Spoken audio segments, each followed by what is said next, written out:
Bonjour. Aujourd'hui, on va plonger dans l'univers fascinant et, disons-le, assez complexe des crypto-monnaies. Et pour nous guider, on va s'appuyer sur l'analyse très pointue de l'informaticien Jean-Paul Delahaye, tirée de son livre Au-delà du Bitcoin. On va voir comment son regard sur le sujet a complètement basculé.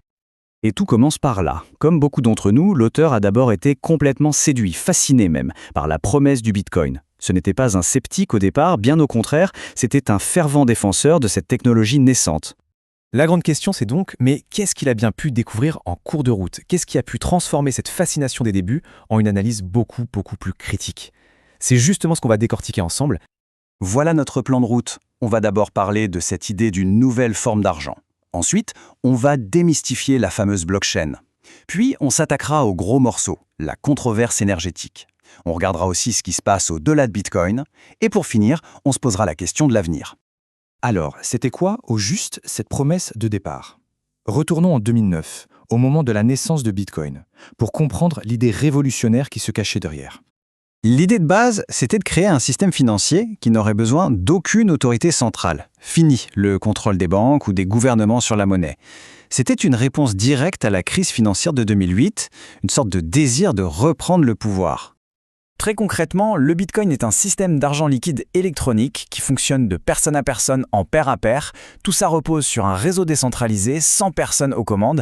Et puis il y a un détail crucial, il n'y aura jamais plus de 21 millions de Bitcoin. C'est une rareté qui a été programmée dès le premier jour. Bien, maintenant passons au cœur du réacteur, à la technologie qui fait tourner tout ça. La blockchain, c'est le concept de base. Et en fait, c'est moins compliqué que ça en a l'air. Pour faire simple, il faut imaginer un immense cahier numérique. Ce cahier est partagé entre des milliers d'ordinateurs. Chaque transaction y est inscrite, et une fois qu'une ligne est écrite, il est quasiment impossible de la modifier ou de l'effacer. C'est ce registre, à la fois public et inviolable, qui crée la confiance sans avoir besoin d'une banque. Alors, en pratique, comment ça marche? Eh bien, c'est un processus en 3 temps. D'abord, une transaction est demandée. Ensuite, des participants du réseau, qu'on appelle les mineurs pour Bitcoin, se mettent en compétition pour vérifier cette transaction et l'ajouter dans un nouveau bloc. Et enfin, une fois validé, ce bloc est ajouté pour toujours à la chaîne, et voilà, ça forme la blockchain. Cet écosystème repose donc sur plusieurs types d'acteurs. Il y a les utilisateurs, bien sûr, qui effectuent les transactions, et puis il y a ceux qui font tourner la machine, les mineurs ou les validateurs, selon les systèmes. Ce sont eux qui vérifient tout et qui construisent la chaîne. C'est cette communauté distribuée qui remplace en quelque sorte l'autorité centrale. Et c'est là que l'analyse de Delahaye devient vraiment critique. On en arrive à la plus grosse controverse qui colle à la peau du Bitcoin, sa consommation d'énergie absolument démesurée. Le système de sécurité de Bitcoin, ça s'appelle la preuve de travail ou proof of work. Le principe, pour avoir le droit d'ajouter un bloc, les mineurs doivent résoudre un problème mathématique hyper complexe. Et ça lance une compétition mondiale acharnée où le seul critère, c'est la puissance de calcul brute. Et pour bien visualiser l'échelle du problème, ce graphique est assez parlant. La consommation d'électricité du réseau Bitcoin sur une année, c'est comparable à celle d'un pays entier de taille moyenne. Toute cette énergie est dépensée juste pour cette compétition de calcul, ce que Delahaye n'hésite pas à qualifier d'absurdité écologique. Heureusement, il existe une autre solution. C'est la preuve d'enjeu, ou proof of stake. Là, on remplace la course à la puissance de calcul par un enjeu financier. Les validateurs bloquent des fonds pour avoir le droit de sécuriser le réseau. Et le résultat, une consommation d'énergie qui devient quasi nulle. D'ailleurs, c'est le chemin qu'a pris Ethereum et la plupart des autres cryptos.